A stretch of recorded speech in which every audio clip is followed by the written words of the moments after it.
Hi there, and welcome back to the channel. Today I'm going to talk about a series that I watched as a child, grew up with it, watched it avidly every Saturday. It's been going for decades now. It's had numerous actors in the title role, and it's caused a bit of controversy these days, and, depending on what side of the fence you're on. And I'm talking about the wonderful, legendary British sci-fi classic Doctor Who. Right. So I remember my first Doctor was Tom Baker. I have snippets of memories of John Pertwee, but Tom Baker was the Doctor that I grew up with. So I remember him. Then there was Peter Davison. I quite liked him, to be fair. And Colin Baker, didn't really have a problem with him either. But then I stopped watching Doctor Who when Sylvester McCoy took the title role. Why? Because I found the man was a complete and utter buffoon. And to me, he wasn't Doctor Who. And the whole storylines, I just thought, were not that great. I just lost interest. Now, that was either because my instincts about this particular Doctor Who were correct, or it was simply a matter of I was growing up and I didn't like change, which could quite well be the same reason Doctor Who's been received in not the most positive light at the moment. So anyway, bearing that in mind, I'll just go back to Doctor Who and why it meant so much to me.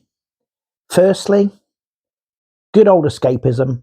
Doctor Who has always been an absolutely interesting, eccentric, weird character. And I've got to be honest, I think we Brits are great at developing eccentric, strange and weird characters because we are that sort of people, I think, really, which is not a bad thing. It's a strength.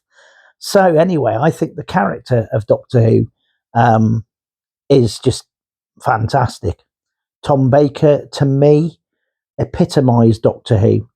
You know, from the opening series, Robot, when he is just regenerated from his last incarnation. And there's a scene where he's trying to be sedated, put back to bed by staff, and he ends up using a skipping rope where he's jumping, doing skipping rope jumps, reciting a ditty. Now, that scene is absolutely wonderful. And, what a great piece of acting.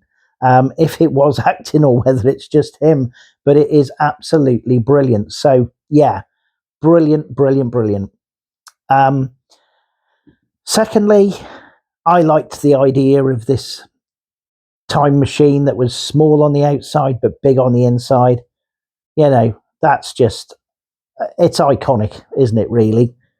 The TARDIS, time and relative dimensions in space.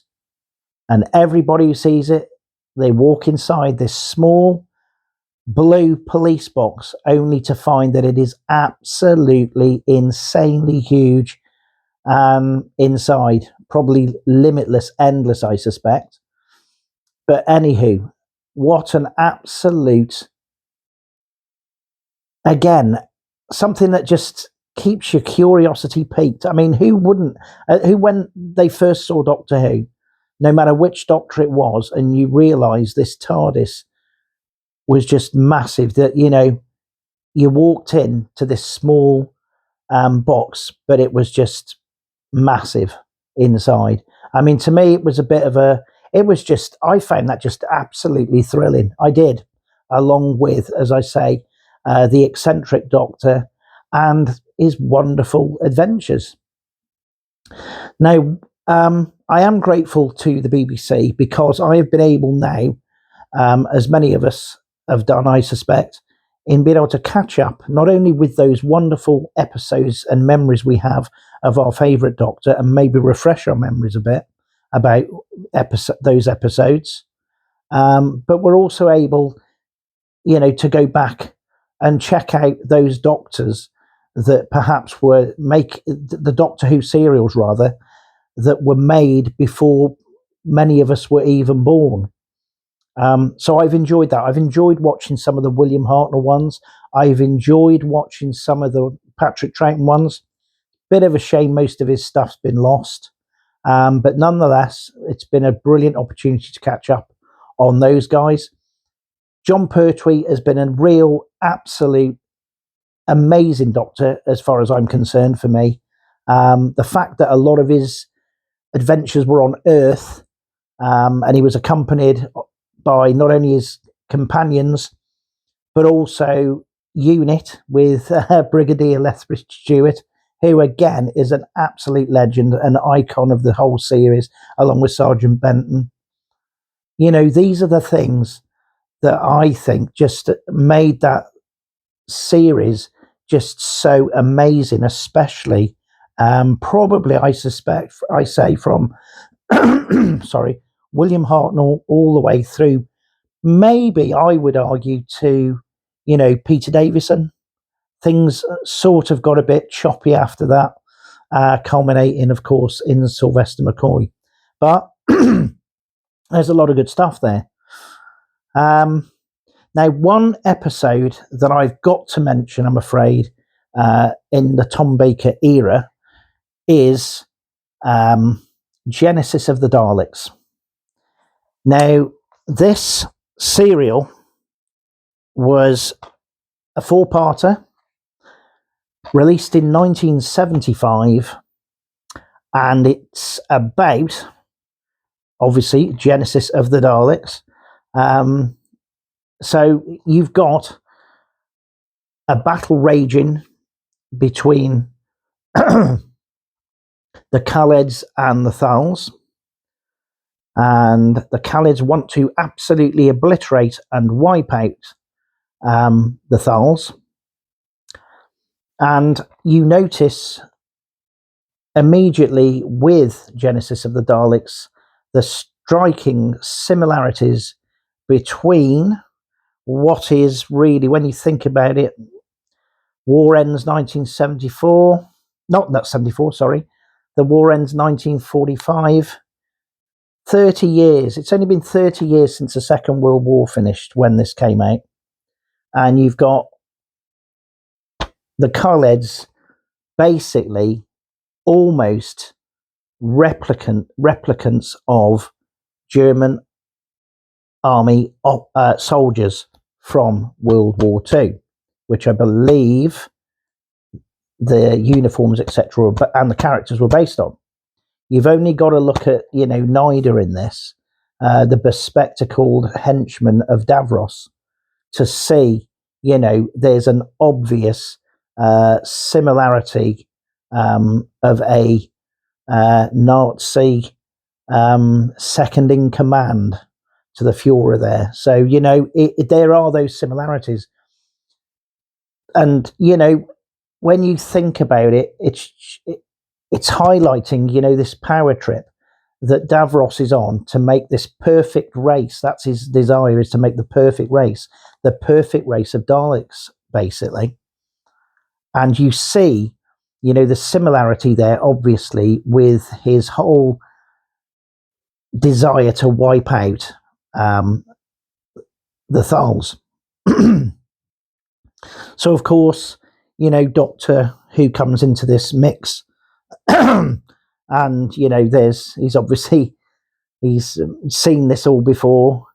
He's been back in the past, and he's seen what happened in obviously the Second World War. So he's visited that and obviously sees the similarities there. A lot goes on in this series, but it is absolutely gripping. I've got this serial rather. I find this one gripping. It's something I could go back to, and I have indeed gone back to a number of times. Now, the one thing I do have a bone of contention about is this sudden urge to reinvent Davros. Now, seeing the new Davros, I must admit, I was suitably unimpressed. he reminded me more of the demon headmaster, if I'm honest. Leave Davros as he is.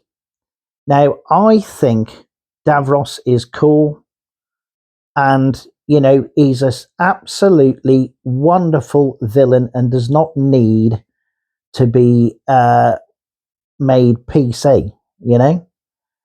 When I was growing up and I saw Davros, there was never a moment in my head that I associated this genius with anybody in a wheelchair, you know? I just didn't, you know? To me, there were people who were disabled, there were people who were not. I didn't class Davros particularly as disabled. I just saw him as a villain, and a rather clever one at that. And, you know, if Davros, if Davros simply being in this motorized vehicle, you know, portrays him in a lesser light, then I think that's sorely misguided, because this guy, although he's a megalomaniac, without a doubt, he's an absolute genius. And I really love the guy. I think he's brilliant. And I just think you just need to leave him as he is, because I think everything that has happened to Davros has made him the person he is. But he is just ultimately super clever, and the Doctor knows that. So anyway, I know that's a bit of a rant, but I'm just saying, you know, that to me, you can be good or bad, whether you're able-bodied, whether you're disabled. You know, it really doesn't make any bearing. It doesn't have any bearing, you know, changing a character, because for some reason, he doesn't, you know, they don't want Davros being associated with somebody in a wheelchair, because Davros is a bad guy. But Davros is an absolute super intelligent bad guy. But, you know, there's good and bad, whether you're in a wheelchair, whether you're not in a wheelchair. That's the way the world is. Anywho, I'm sorry about that rant, but, you know, I just want to say, you know, that one of the things that made Genesis of the Daleks great to me was the fact that Davros was in it, because he is absolutely one of my all-time favourite villains. And, you know, trawling through the episodes, the Dalek episodes, as I did on BBC iPlayer, I got to be honest, I did gravitate to the ones more where I knew Davros would be making an appearance, because he's just wonderful and I really like him. But, you know, as I say, this is an episode, this is a four-parter I do go back to quite regularly, Doctor Who Genesis of the Daleks. But all in all, yeah, my love for Doctor Who is slanted more on the vintage side. I don't really like this one. I put it this way, I haven't really watched it since Doctor Who Incarnation number 13. I just haven't. It just doesn't do anything for me. I was getting a bit bored with it, you know, and as I say, it was just a bit like the Sylvester McCoy moment when I just thought, you know what, I've seen enough now, I'm not interested anymore, and that's that, you know. We all change, things change.